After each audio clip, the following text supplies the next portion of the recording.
Sa John 14 verse 27, it's talk about the peace of our Lord Jesus Christ. Amen. Praise God. So, basahin ko dito sa Pinoy version. Sabi dito, kapayapaan ang iniiwan ko sa inyo. Kapayapaan ko ang binibigay ko sa inyo. Amen. Hindi to gaya ng binibigay ng mundo. So, huwag kayong matakot o mag-worry.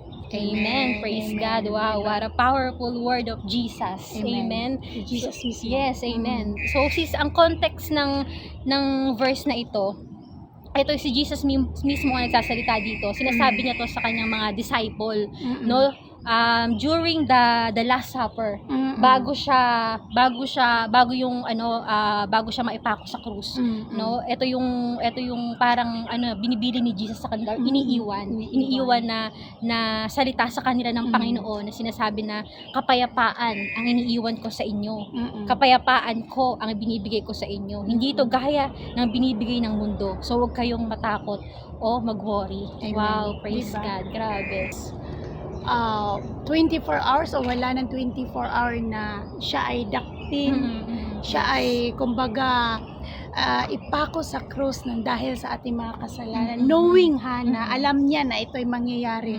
Yes. But alam, may takot sa kanila, pero ang sabi ng Panginoon, huwag kayong matakot. Yung peace ay ibibigay ko sa inyo. Amen. Amen. Hindi ito peace na kagaya ng mundo. Yung peace na binigay ng mundo na base sa pera, base sa good situation around them. But this peace is the Lord Jesus Christ Himself. Yes, No? yes, Diba? yes. Ang galing. Siya Tapos, mismo. Siya mismo yung peace. Kasi, di ba, Oo. sabi nga din sa Book of Isaiah, di ba, yung Book of Isaiah, it's a prophetic book. Amen. Sabi doon, di ba, yung he is a Prince of Peace. Yes. Di ba, siya yung prinsipe Lord, ng Lord, kapayapaan. amen. Si Jesus mismo yung Siya mismo ang pinoprophesy. peace. Yung Oo. pinoprophesy doon sa sa Book of Isaiah na si Jesus yung Prince of Peace. Siya yung hari ng kapayapaan. Yes. Di ba? Oh, ang galing ng Lord. Kumbaga, pinakita ng Lord na ang peace ko ay hindi nababase sa anong sitwasyon sa ating paligid, kundi ako mismo ang peace. Amen. Amen. Pag natanggap, yun ngang peace ngayon sa mundo, kailangan marami kang pera, pero hindi yun temporary, hindi yun peace happiness yun. Yes, Yung yes, bang, yes.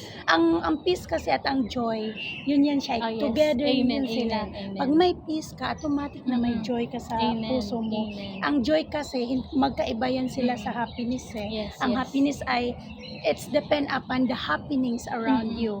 Kung Amen. maganda ang pangyayari sa buhay mo, marami kang pera, maganda ka, sikat ka, so parang may happiness ka. Happiness. Pag nawala yan, nalugmo ka Wala. naman. Ang iba nga hindi makontrol na nagpakamatay, Totoo. pumunta sa mga bisyo, mga addiction, kasi nga yung happiness nila is based on the happiness around them. But while the peace of God, kung nandun na sa iyong puso, you have a joy, and itong joy na itong pang mangyari sa paligid mo, ay nandyan pa rin yung peace na yan. Amen, It's amen. Jesus. Praise God, Amen. yes. Totoo Amen. yan, sis. Amen. At saka, sis, alam mo yung kapayapaan talaga, yung kapayapaan na binibigay sa atin ng Panginoon, kagaya ng sinabi niya dito na kapayapaan ang iniiwan ko sa inyo, kapayapaan ang binibigay ko sa inyo. Alam mo, sis, grabe yung kapayapaan din talaga ng Panginoon na ibinibigay niya sa atin. No? Ibig sabihin yun nga na ibig sabihin pagka may peace ka, ibig sabihin okay ang lahat, 'di ba? Hindi. Ibig sabihin yung kahit na ang tindi na ng problema, ang tindi na ng sitwasyon, ang bigat na ng sitwasyon, hindi na natin alam kung ano yung gagawin natin, 'di ba? Hindi natin alam kung papaano. Amen. Pero pag may peace tayo, Yes. pag may peace tayo sa puso natin, yung peace talaga na nanggagaling sa Panginoon. Amen. Alam Yes, mo, Lord. talagang alam mo yun yung talagang maisurrender mo sa Lord. Maisurrender mo lahat sa Panginoon na Lord, na hindi sinabi ng Panginoon na yung kapayapaan na binibigay niya mawawala lahat ng problema mo. Hindi ganoon eh. During alam mo yun yung habang may problema tayo, habang kinakaharap natin yung mga battles, no? Nandun yung peace ng Panginoon. Amen. Yun yung inilalagay niya Amen. sa puso natin na huwag tayong mag-worry, Yes. huwag tayong matakot kasi kasama natin siya. Amen. Yun yung peace. Yun yung Yes. peace na binibigay ng Panginoon. Ibig sabihin kasama natin yung Holy Spirit. Amen. Diba yung Holy Spirit Spirit, Amen. yung Holy Spirit. Kasi yun yung iniiwan din ng Panginoon, yung Amen. Holy Spirit. Yes. Yun yung iniwan ng Panginoon bago siya umakyat ng langit, 'di ba? Yes. Yung Holy Mm. Spirit, kaya yun yung nagbibigay sa atin ng kapayapaan. Mm. And the peace, no? Etong peace na ito na binibigay sa atin ng Panginoon, ito isa sa fruit of the Holy Spirit. Yes. Amen. Yung Amen. peace, 'di ba? Sabi nga yung fruit of the Holy Spirit is love, peace, joy. Amen, 'di ba? Amen. So ito yun, Patience. ito yung peace na yun. Ito yung peace na yun na talagang hindi talaga natin makita sa mundo, yung kaligayahan dito sa mundo ito. Hindi. Mahanap lang natin Mm-mm. talaga siya sa Panginoong Jesus. Amen. Yung kapayapaan talaga. Amen. Nung tinanggap na natin siya bilang Lord and Savior ng Mm-mm. ating buhay, binigay niya din sa atin yung Holy Spirit. Amen. Pag hindi natin tatanggapin si Jesus sa ating mga buhay, hindi talaga natin maramdaman yung peace na Peace. sinabi ng Lord na Totoo yan. this peace I will give you, because kung wala tayong Panginoon sa ating buhay, wala ang Holy Spirit sa atin, very, very impossible na ma-experience natin yung peace na yan. Ang ma-experience lang natin yung tinatawag na happiness. Pero yung peace na kahit na anumang problema, kahit na anuman ang ibato nyo sa akin, kahit ano bang anuhin ko, kakaharapin kong problema, ay hinaharap ko ng buong puso na with boldness ba, na walang parang, kumbaga, sige lang, kahit anong mangyari, because knowing na you are not alone. Yes, Sabi nga ni Lord, yes, I will amen, never amen. leave you, nor forsake you, and the Yes. battles is ang Panginoon, yes. 'di ba? The battles is the Lord. Yes. Sabi yung nga, yung mga laban natin, Oo. hindi lang natin to laban, yes, hindi laban niya. yes. Oh, it reminds me ngayon sa laban ni David at Goliath. 'Di ba? Ang liit niya yung peace, yung pangalan ng Panginoon. Amen, Yung amen. ang Panginoon mismo, yung bang Yun yung dala-dala niyang Yes, panlaban yes, kay Goliath, oo. di ba? Oo, di Yung ba? pangalan ng Panginoon. Yes, yung pangalan mismo ng Panginoon. Imagine po ang liit ng sling at saka yung stone na Oo, nilagay niya oo. tapos ginanon at saka automatic bumulagta ang kalaban. Amen. I Praise believe nung sa panahon yun na yung bang faith ni David at peace, Peace.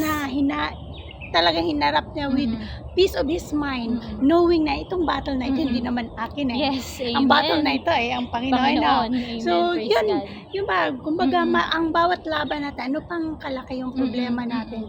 Pag may peace tayo, Amen. knowing, that peace is knowing that God is with us. Yes. Kasi nga, we are the temple of the Holy Spirit. So, the Holy Spirit dwell in us. Yes. And the fruit of the Holy Spirit, makikita sa atin. Yes. One of that is peace. Amen. Diba? Amen. Kaya, sige lang. Yes. Kaya importante talaga na makilala natin ang Panginoon.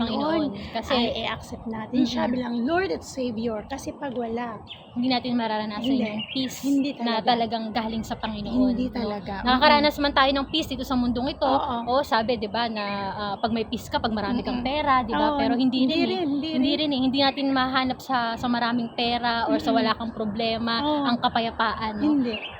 Habang kahit na wala ka mang pera, no, ano ka man sa anumang problema ang pinagdadaanan natin ngayon, mga struggle, kahit gaano pa to kabigat, no, pero pag may peace tayo ng Panginoon, no, talagang mas madali natin tong ma-overcome, no, mas madali natin tong Madali, na amen. hindi na maiiwasan na makapag-worry, pero hindi ka mananatili. Yes. Hindi ka mananatiling Madaling mawala. madaling Oo. mawala. Oo. Hindi tayo mananatili sa pag-war natin. Hindi tayo mananatili sa takot. 'Di ba sabi nga peace over fear. Yes, 'Di ba? oo. Peace over worry, Oo. peace over doubt. Oo. Kasi yung peace na meron tayo ay Oo. yung peace na binibigay sa atin ng Panginoon. Yes. Yung peace na Imagine. inilagay ng Panginoon sa puso natin. Importante talaga na meron tayong relasyon sa Yes. Panginoong Jesus, no? Relation talaga. Oo, relation talaga. Mm-mm. And yung din talaga yung pakikipag-usap natin sa Panginoon, yung Amen. pagbabasa ng salita niya kasi mismo dito sa salita ng Panginoon makakaranas tayo ng kapayapaan. Amen. Nung nag-pray tayo sa Kanya, di ba, Oo. lumapit tayo sa Kanya, talagang makakahanap tayo ng peace sa presensya. Sa presensya Lord. ng Panginoon, may kapayapaan sa Amen, presensya amen. ng Panginoon. No? Nangako ng Panginoon na pag may relasyon tayo sa Kanya, may kapayapaan tayo sa Amen. puso natin. Amen. Nakasama natin siya. Kasama Hindi niya tayo natin siya. iiwan, hindi niya tayo pababayaan. Amen. Yung Totoo peace yan. na nanggaling sa kanya ang ibibigay niya sa atin, at yung strength, yung katatagan na ibinibigay niya sa atin, at saka yung mga yung pananampalataya, yung pag-asa, pagtitiwala na meron tayo sa puso natin. Yun yung yun yung napakasarap talaga na pag meron tayong relasyon sa Panginoon. Importante talaga mag-pray ka, tapos pag-read mo ng ng kanyang salita, ililid ka kaagad sa mga pangako niya sa sitwasyon mo kung saan ka ngayon. At then that peace that surpasses all understanding. Pagkatapos mo isinumbong kay Lord ang problema mo, pagkatapos mo, ilang saglit lang, may peace ka na kaagad, knowing na ang pangako niya, at tapos makikita mo yung pangako niya.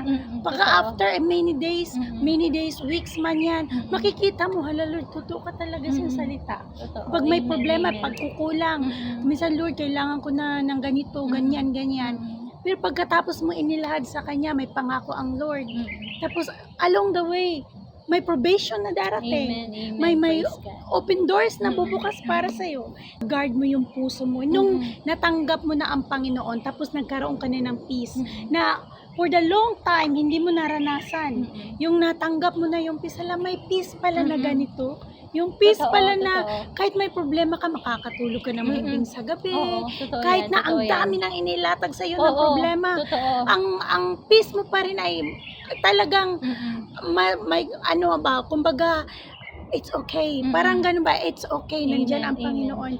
Kaya you have to guard that peace. Kasi minsan kung sino yung surrounding natin will affect that peace. Yes. Minsan. Amen. Depende sa'yo. Kaya talagang pag naramdaman mo yung peace, kumbaga ops ka na. So, stand back ka na sa mga negative sa paligid mo. Amen, That's amen. how you guard your peace. Kaya minsan makakarinig ako ng mga salita na nag-iba na ako. Yung bagang sabihin man nila ay nagmalaki na ako. Hindi eh. Kumbaga, Hindi. may peace ka lang. May peace May na peace ako. lang. Hindi Tapos siya, yung hindi siya, peace hindi na siya yun, pride, di ba? oo, Hindi siya pride, yung kundi peace na yun ay ginaguard ko lang kasi guard your peace. Peace. Kumbaga, Amen. kung ano kasi ang nasa paligid mo, maka-influensya sa iyo eh. Tapos pupunta ka doon sa mga kaibigan o sa environment mo na magpapalago sa peace na yan. Yung sa kapatiran mo sa Lord. Amen, Huwag ka amen. nang pupunta pa doon. Pag naramdaman mo na yan, at isa sa step na magkaroon ka ng peace, ay umalis ka talaga doon sa lugar o umiwas ka doon sa lugar sa mga tao man na hindi makapag-produce ng peace. Amen, Talagang amen, pupunta ka amen. doon sa mga tao o sa mga sa lugar ba na yan na yung peace mo ay mananatili, di ba? Amen. Para magpapalakas sa'yo kasi hindi naman talaga totally na yung peace na yan ay wala ng pag-uuga. Oo, Talagang totoo. meron tayong Meron talaga, kaaway, oo. makaaway eh. So, may mga battles pa rin, Mga may battles, battles pa totoo. rin.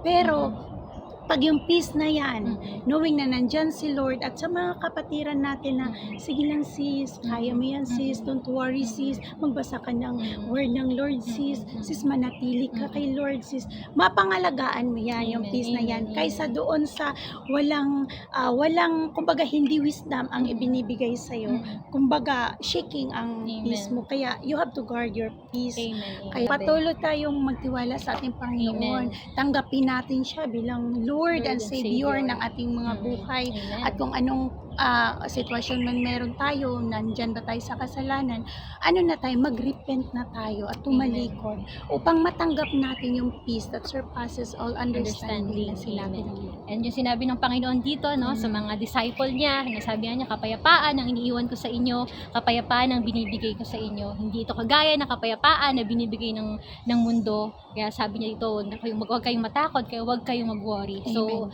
naniniwala kami mga kapatid, no, by the grace of God, no, na ito din yung binibigay sa atin ngayon ng Panginoon. Amen. Kaya tanggapin natin ang peace na to, tanggapin natin ang Panginoong Jesus sa buhay natin, tanggapin natin yung kapayapaan na nanggagaling sa ating Panginoong Jesus. Amen. Kapatid, no, yung kapayapaan ng Panginoon ang sumainyo at suma sa atin. Amen. Praise Amen. God. Thank you and Thank God you. bless us. Thank you.